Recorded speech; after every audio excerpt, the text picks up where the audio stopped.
I need new music. This is the JJO Discover New Music Podcast.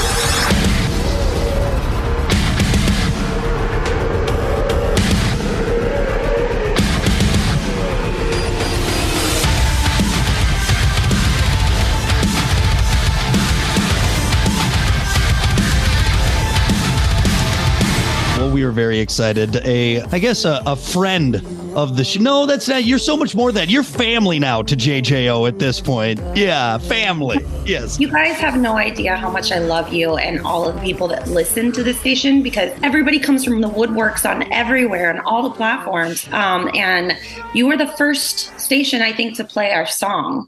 So from the new record, I think you were the first one. Well, you didn't have to twist our arm one bit. We love you guys, and we are just so excited to have brand new Stitched Up Heart, and so excited to have Mixi here to talk with us. So let's get right into it, because I know you guys have probably just been running at 100 miles an hour, getting this all ready to go. But now it's announced, and mark it down on your calendars. September 1st, To the Wolves, the third studio album coming out, the current single, Possess Me. Third studio album. You guys have been at this now for over a decade. You guys have been chipping away, working it, being on the road, being in the studio. What maybe stood out making this album compared to Darkness or even the debut Never Alone? It takes a couple albums, I think, for a band to really find the vision 100%. And, it'll evolve, it'll change. But the vision for this record was so focused from the beginning. We knew I wanted more riffs. I wanted some lead solos in there. We didn't even have any in any of the other songs. It's so weird. I wanted to scream more.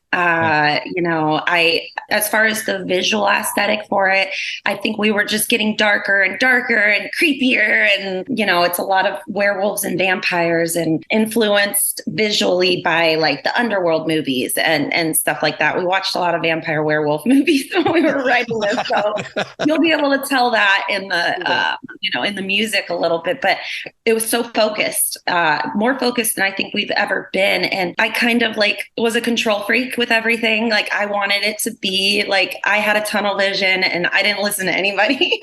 I was like, this is it. No, this is what I want to do, at least for this record. Right. It'll probably evolve and change. We never want to do the same thing, but we're all so proud, and it is exactly what we wanted to do. For Darkness, we wrote 70 songs for that record. For this one, we wrote maybe 15 because we knew exactly what it was, and so what we were missing out of the last record was the heavier stuff, the screams, and you haven't heard one of the songs yet, I don't think, that we're coming out within a month, and it's literally the heaviest song. I know that people say that all the time, but it's the heaviest song we've ever done. And I told my grandma, I don't think that you're my target demographic. So even though I love you, I love you, and this is going to get creepy, Grandma. I had to give her disclosure beforehand. I was like, don't worry, I'm not worshiping Satan over here. It's just creative art. And I just wanted to get kind of creepy with it, Yeah. My grandma's not allowed to listen to my show. She knows I do radio, but I'm like, Grandma, don't ever listen. I'm still your sweet little grand boy. And that's it. Just keep it that way. Keep it that way.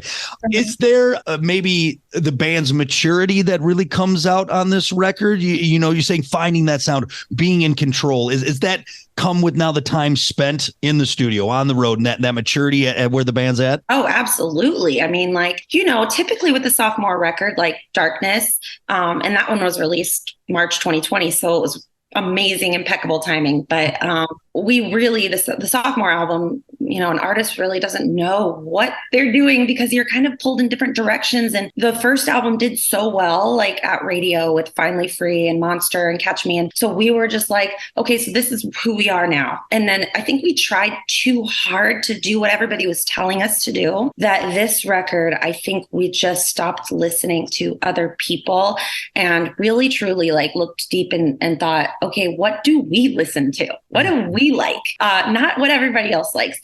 We have to really, we care so much about everybody else, all the listeners. We don't want to alienate anyone, but we do have to be true to ourselves. And this is the most us, I think, than we've ever been able to find yet, So yeah, I'm really excited about it. I can tell, and it comes through obviously in the music and what you guys have done. And now with this first taste in Possess Me, tell us about that track and it being the lead off one and what this song is from the band and what people can expect if they haven't heard it yet, if they've been living under a rock, of course. So I lived under a rock for the last couple of years, so I totally get it. I'm dusting myself off and how do we do this again? But no, Possess Me, that was one of the first songs we actually wrote for the record. And I kind of tried to bring some elements back from Monster, the song Monster that we did, where it was very passionate and dramatic and extreme and dynamic in the verses. I wasn't going for those monster notes anymore, though, I'll tell you that. Those high notes, I'm over that. But I'm a very visual person when I write. And when I was writing this song, it was about like a succubus or an incubus demon kind of seducing me and trying to make it romantic in a sense and, very passionate. And so I was like imagining it like in the living room, writing these lyrics. Like in Nashville, we wrote most of the record with Mitchell Marlowe and I visualized it. And I don't know, maybe if his house was haunted, but I definitely visualized it and it definitely came through. There's a lot of intense emotion in that song with the screams coming from the soft vocal. And I wanted it to be like, whoa, what's happening? Like jump scares almost, and it was really fun to write. It took us a while to finish it because this record, we do have a lot of production. Merrit, our guitar player, went insane on the production on this. He's really evolved on, just weird sounds. And there's a lot of monsters in with my screams. Sometimes there's actual monsters. And it would be, we took the dog's little growl or it was like a little, and turned it into this, tiny little Pomsky growl. Merrit, you want to say hi? Hey, what's up, buddy? We got the whole crew here. How you guys doing? Good. Yeah, I was just popping down to check on the dogs, see how they're doing outside. And is the one dog going to get royalties now because it's in the song? It'll probably make more money than us, to be honest. Yeah, give them the credit. Give them the writing credit on there, the performing credit. Yeah, we're going to I don't know why we didn't think about that. Well, the dog will never know. That's right. He's going to lawyer up and we're all in trouble. That's it. We got to make sure that we're good. Doggy lawyers, don't mess with Everybody wants a piece of the pie, right? They do. Damn it, they do. I tell you. Well, I think it's great. And we got to see the music video, that has been out. And really, it's just cool to see that progression in the band. And like you said, in the sound and in the writing and the production from start to finish. Is there, along with Possess Me, is there maybe a song on the record that really, really latches on to you, like you really love? It's kind of your song from this album. There's so many. Yeah. Merrit, what do you think? Possess Me is his. It is his. It's his. It really is a milestone in his writing. Yeah, because a lot of the time when we're writing, it's like a group effort. Mm-hmm. So we'll all have ideas with our producer, and we'll write something, and then we'll change it, and it just kind of morphs. It's a cool creative process. Right. But Possess Me, it didn't really do that a lot. It basically started with this idea I had that I wrote in my studio here. And we took some things out to make room for the vocal or whatever. And we rearranged the beginning riff a bit. But pretty much besides that, it was all fundamentally me, which was kind of weird and exciting because it was just oh, if it's not broken, then don't fix it. Right. And I was all right, for me, that's Possess Me for sure. And then another one, Conquer and Divide. It's slower and chill. It's not as crazy, but that one was a little bit crazy for me too, because we did the demo of it, just the demo vocals. I don't consider myself a vocal producer by any means. I'm more of the music guy, that's where my head is. And we just did the demo vocals, and then we sent it over to Mitch, and he added stuff, and and then I did some programming on it. And then we were okay, well, we have to retake the vocal, and everybody was happy with it. And I was what? So that one was kind of weird, where I got vocal credit just because it was so random. I love it. It works, and go with it. Yeah, we're just growing in all of those dynamics. And since he's been able to learn how to record vocals, he's been teaching me, because you don't just put a mic up to your face and go, that's it. There's a lot of like effects and reverbs and mixing and EQing and making sure that, there's not too much low end and high end and all this other stuff that you don't think about that to make it really, really pop on the record. So yeah, we're dialing it in.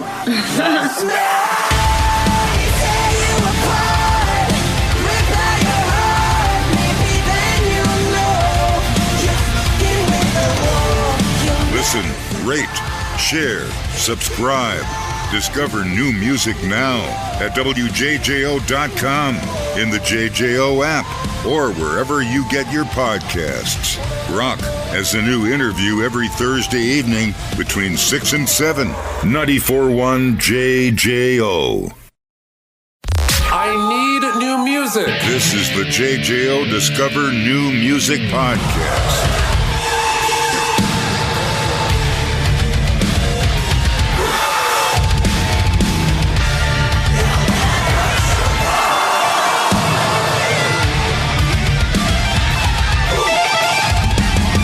Bringing this big sound, this new dynamic as you guys continue to grow your sound to the live shows, that's got to be kind of a new exciting part now and a new challenging part for the band as well, because you're just getting bigger and bigger sound-wise. It is. Yeah. Sound is always an evolution. I mean, we've definitely had some bad sound days and that sticks with you forever. But like, we are learning how important it is. And we're really, really focused on we toured without a front of house sound guy for like most of our career and didn't realize how important it is to have somebody in the front of house and making sure that you sound good. We hear it in our ears and we practiced it a million times and this is what it sounds like to us.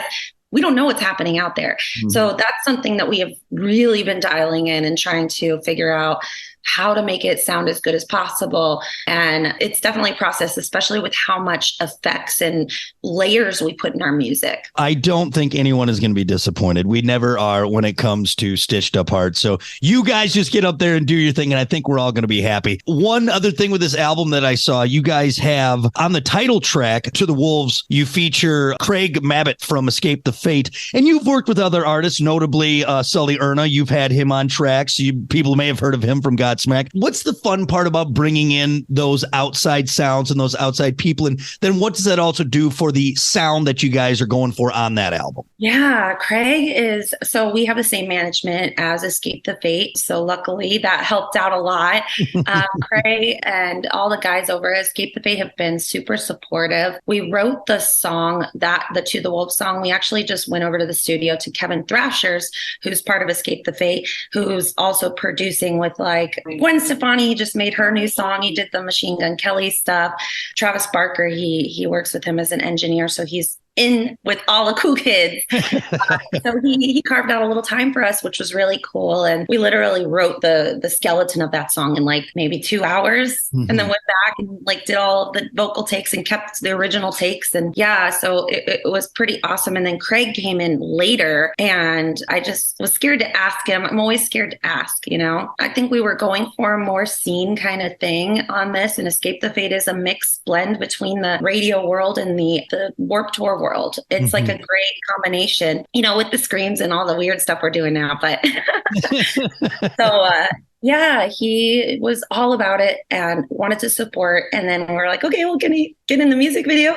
Yes, he did it. And then now he's like, okay, well, take us on tour. And then and it's amazing. Some people will really go above and beyond. And I'll always remember that. And I'll always try to pay it forward on our end, Yeah. Again, we have just gotten a little taste. September 1st cannot get here soon enough. The third album from Stitched Up Heart, To the Wolves. Mark it down on your calendars, then go get it, and then go see him on the road. You guys got a big tour ahead of you too. Talk about that. Tell us a little about that. Yes, with Escape the Fate, they're headlining, and their show is going to be insane. They're going all out on production, so it's going to be really exciting to watch. And we've got Point North. Who else is on this tour? Garzy. Lineup. It's a big lineup. You guys and got. Drugs, Garzy. Yeah, it's going to be really fun, and so we're excited because it's been a little while since we've done a full tour. Right. Well, back at it in the vans, in the buses, on the road, and we'll see you guys very soon. I know I got a sneak peek at them. Dogs are doing well. Are they going on the road with you, or are they going to stay home? I really would love to bring them, but everybody kind of voted against it. One dog is okay, but two dogs, it's like The boy dog is, he's crazy. Well, that and the 3 other boys that you're touring with as well. That's a lot. That's a lot right there. So it's just anybody opens the RV door. I mean, Biddy ran out a few times. Yeah. And it was scary. It's safer for them to be home, even though having a dog on the road, when you maybe if you have a weird show or something and you come back and your dog is just like, and I'm you're oh, it doesn't matter anymore. Right. You got your number one fan there. Well, okay. Are you still just going to FaceTime them then? I'm sure you're a FaceTime the dog's kind of mom, aren't you? Well, yeah. And I have a little camera set up in this room. So I can talk to them through the camera. Is that the one you can give treats through? Is it one of those?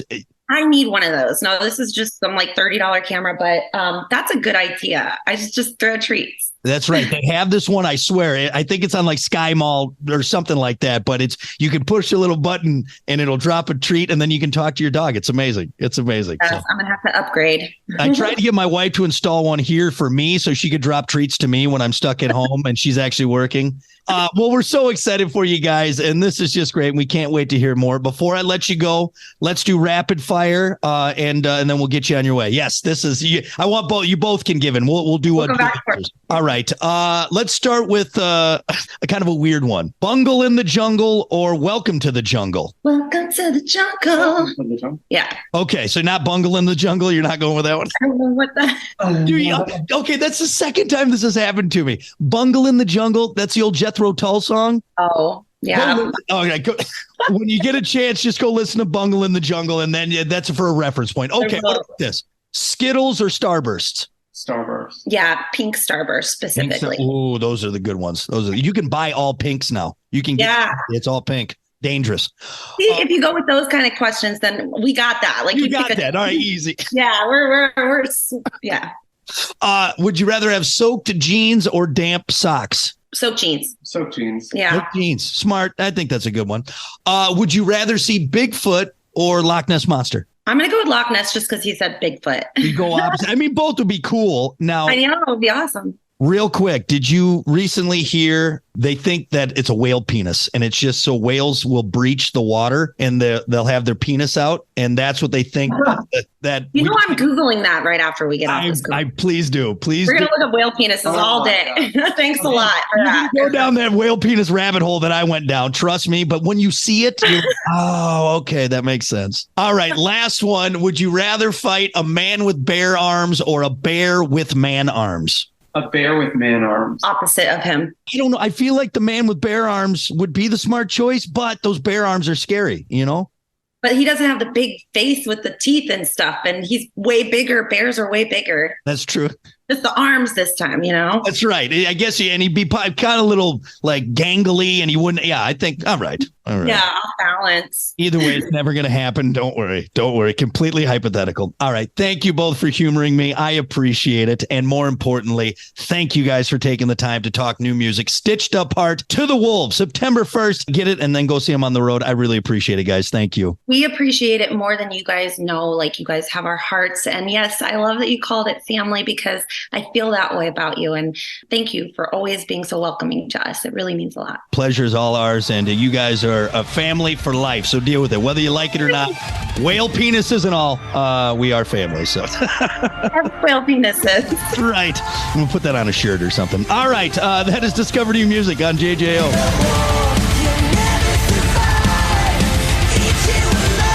Listen, rate, share, subscribe. Discover new music now at WJJO.com, in the JJO app, or wherever you get your podcasts. Rock has a new interview every Thursday evening between 6 and 7. 94.1 JJO.